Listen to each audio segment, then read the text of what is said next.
Hyderabad IT కారిడార్లో traffic సమస్య ప్రభుత్వానికి తలనొప్పిగా మారింది. ఎన్ని ఫ్లైఓవర్లు నిర్మించినా సరే చిన్న వర్షం పడితే చాలు వేలాది వాహనాలు గంటల తరబడి నిలిచిపోతున్నాయి. సమీపంలోని నాలాలు, చెరువుల్లోకి చేరాల్సిన వరద నీరు రోడ్లపైనే నిలిచిపోతోంది. సమస్యకు శాశ్వత పరిష్కారం కోసం పోలీస్, మున్సిపల్, హైడ్రా అధికారులు ప్రత్యేక కార్యాచరణ ప్రారంభించారు. ఆ కార్యాచరణపై మరింత సమాచారం మా ప్రతినిధి సతీష్ అందిస్తారు.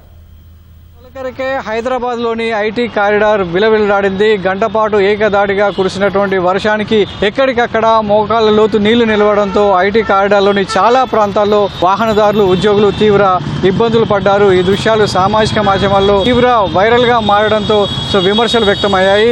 ఈ పరిస్థితుల్లో ఎప్పటికప్పుడు ట్రాఫిక్ సమస్యను కావచ్చు, వరద నీరు నిలిచేటువంటి ప్రాంతాల మీద సమీక్ష నిర్వహిస్తున్న అధికారులు దీనికి శాశ్వత పరిష్కారాన్ని చూపించడం లేదని తీవ్ర ఆగ్రహం వ్యక్తం చేశారు.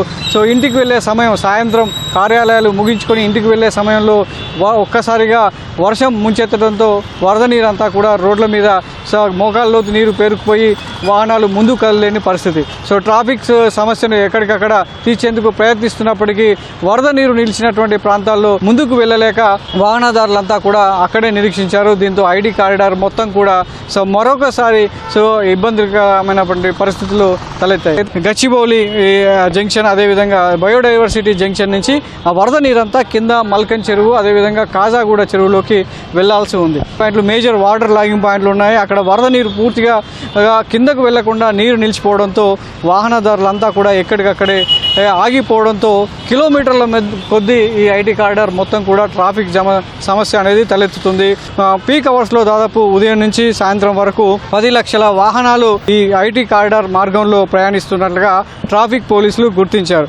అంతేకాకుండా ఈ మార్గంలో చాలా చోట్ల కూడా రహదారులు అన్నీ కూడా బాటిల్ నెక్గా మారడం, అదేవిధంగా ఐటీ కంపెనీలకు సంబంధించి ఒకేసారి ఉద్యోగులంతా బయటికి రావడంతో ట్రాఫిక్ సమస్య తలెత్తుతుందని కూడా ఉన్నతాధికారులు భావిస్తున్నారు. ఈ సమస్యను ఎప్పటికప్పుడు పరిష్కరించేందుకు ప్రయత్నాలు చేస్తున్నప్పటికీ అవన్నీ ఎక్కడ కూడా సఫలం కావడం లేదు. ట్రాఫిక్ సమస్యకు చెక్ పెట్టేందుకు, వాహనదారులను సవ్యంగా ముందుకు కదిలించేందుకు ట్రాఫిక్ పోలీసులు ఏం చేస్తున్నారు, ఇది అంతా వాళ్ళకి ఏ విధంగా సవాల్గా మారిందనేది ట్రాఫిక్ పోలీసులను అడిగి తెలుసుకుందాం. ట్రాఫిక్ నియంత్రణ ఎలా ఉంటుంది?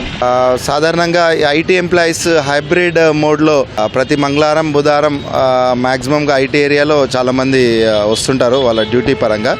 ఈ టైంలో మనకు వర్షం పడ్డట్టయితే కొంచెం వాళ్ళు వర్షంలో తడవకుండా ఉండడానికి అని చెప్పేసి అని ఫ్లైఓవర్ల కింద ఆగిపోవడం. ఆ తర్వాత మా దగ్గర ఒక 2-3 వాటర్ లాగింగ్ పాయింట్స్ ఉన్నాయి. ఆ వాటర్ లో నుండి వెళ్తే వాళ్ళ వెహికల్స్ డ్యామేజ్ అవుతాయని ఆ ఉద్దేశం మీద ఒక 1 by 1 బ్యాక్లాక్ అయిపోయి మిగతా అన్ని యూటర్న్లన్నీ మ్యాక్సిమంగా క్లోజ్ అవుతున్నాయి.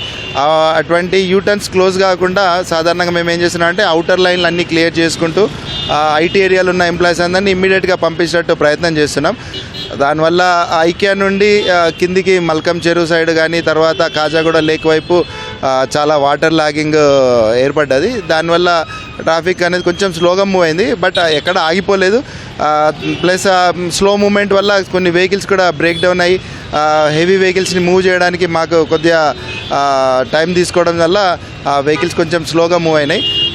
వెహికల్స్ మన ఏదైతే వాటర్ లాగింగ్ పాయింట్స్ ఉన్నాయో దానికోసం అని చెప్పేసి ఈరోజు మా సిపి గారు రమేష్ ఐపీఎస్ సైబరాబాద్ కమిషనర్ గారు కూడా కన్వర్జెన్స్ మీటింగ్ పెట్టడం జరిగింది. దానికి హైడ్రా కమిషనర్ గారు కూడా రావడం జరిగింది. సిఎంసి మేడం కూడా, తర్వాత అందరు ఆల్ డిపార్ట్మెంట్ వాళ్ళు కూడా అటెండ్ కావడం జరిగింది. వాళ్ళకి సంబంధించినటువంటి కన్వర్జెన్స్ ఇమ్మీడియట్ టీమ్స్ అనేది ఫామ్ చేసుకోవడం, తర్వాత 1 by 1 కమ్యూనికేషన్ అనేది ఒక వాట్సాప్ గ్రూప్ లాంటిది, తర్వాత మా పోలీస్ కంట్రోల్ రూమ్లో కమాండ్ సెంటర్ ఏర్పాటు చేసుకోవడం, ఇమ్మీడియట్గా ట్రీ కటింగ్ కానీ, తర్వాత ఇమ్మీడియట్గా వాటర్ లాగింగ్ అయినప్పుడు బైక్ మీద పోయి ఇమ్మీడియట్గా క్లియర్ చేసుకోవడానికి అని చెప్పేసి అని ఈరోజు మా సిపి గారు నిర్ణయం తీసుకోవడం జరిగింది. దీనికి అందరూ పాజిటివ్గా రెస్పాండ్ అయ్యారు. అంటే రెయిన్ అనేది మనం ప్రెడిక్ట్ చేయలేకపోతున్నాం. రోజుకో కొత్త ఛాలెంజ్ వస్తున్నాయి కాబట్టి లాస్ట్ ఇయర్ ఉన్న ఛాలెంజెస్ ఈ ఇయర్ కూడా ఓవర్కమ్ చేసుకోవడానికి ప్రయత్నం చేస్తున్నాం. నెక్స్ట్ ఈ రోజు తీసుకున్న డెవలప్మెంట్స్ ఏదైనా నెక్స్ట్ ఇయర్ కూడా అది రాకపోవచ్చు అని చెప్పేసి అని ఆఫీసర్స్ అనుకుంటున్నారు. బట్ మాక్సిమం అయితే ఐటీ ఎంప్లాయీస్ని కానీ ఇమ్మీడియట్గా ఇంటికి పంపించేటట్టు అయితే ప్రోగ్రామ్ చేస్తున్నాం. ఏమైనా ఇబ్బందికరమైన సిచ్యువేషన్లో ఉన్నప్పుడు సిబ్బంది సంఖ్య పెంచే అవకాశం ఏమైనా ఉందా? సాధారణంగా మా రాయదుర్గం పోలీస్ స్టేషన్లో ఒక 35 పాయింట్స్ అయితే ఉన్నాయండి. 35 పాయింట్స్లో ఒక 7 ఎస్ఐలు, తర్వాత 2 ఇన్స్పెక్టర్లం, నిన్న మా ఏసీపీ గారు, మా అడిషనల్ డీసీపీ గారు సిపి గారు కూడా అందరూ లైన్లోకి రావడం జరిగింది. దీనికి తోడు మా దగ్గర ఒక 70 మంది మార్షల్స్, అంటే ట్రాఫిక్ మార్షల్స్ కూడా ఉన్నారు. అందరము కలిసికట్టుగా పనిచేయడం వల్ల నిన్న ఇమ్మీడియట్గా క్లియర్ చేసుకోవడం జరిగింది. మాతో పాటుగా పక్క పోలీస్ స్టేషన్లో మాదాపూర్లో వాళ్ళు కూడా కోఆర్డినేట్ చేసుకోవడం, తర్వాత గచ్చిబౌలిలో కూడా వాళ్ళతో కోఆర్డినేట్ చేసుకోవడం, ఇటు పక్క సిటీ ట్రాఫిక్ టోలీ చౌక్ వాళ్ళతోని, తర్వాత ఫిలిం నగర్ వాళ్ళతోని, బంజారాహిల్స్ ట్రాఫిక్ పోలీస్ స్టేషన్తో కోఆర్డినేట్ చేసుకోవడం వల్ల ఇమ్మీడియట్ క్లియర్ చేసుకోవడం జరిగింది. ఎంతమంది సిబ్బందిని ఎక్కువగా పెంచే అవకాశం ఉంది? సరిపోతున్నారా మీరు? సిపి గారికి రిక్వెస్ట్ చేశాము. లాస్ట్ టైం అంటే పోయిన సంవత్సరం కూడా మాకు అడిషనల్గా టీం ఇచ్చారని తెలిసింది. ఈరోజు సిపి గారికి రిక్వెస్ట్ చేశాము. సిపి గారు కూడా పాజిటివ్గా రెస్పాండ్ అయ్యారు. మాకు ఒక 20 మెంబర్స్ అడిషనల్గా ఇస్తా అని చెప్పేసి అని కూడా అష్యూర్ చేశారు. సో ఐటీ ఎంప్లాయీస్ నుంచి ఎలాంటి సహకారాన్ని కోరుకుంటున్నారు? ఎందుకంటే వర్షం పడినప్పుడు చాలామంది వాళ్ళే ఇబ్బందులు ఎదుర్కొంటున్నారు, వాహనాల సంఖ్య కూడా పెరిగింది కాబట్టి ఐటీ ఎంప్లాయీస్ కావచ్చు, వాహనదారుల నుంచి ఎలాంటి సహకారాన్ని కోరుతున్నారు? మా సిపి గారు స్టార్టింగ్ నుండి కార్ పుల్లింగ్ అనేది ఒకటి ప్రోగ్రామ్ చేద్దామని ప్రయత్నం చేస్తున్నారు. సాధ్యమైనంత వరకు ట్రాన్స్పోర్ట్ అనేది ప్రైవేట్ ట్రాన్స్పోర్ట్ కాకుండా పబ్లిక్ ట్రాన్స్పోర్ట్ చూస్ చేసుకుంటే బాగుంటుంది.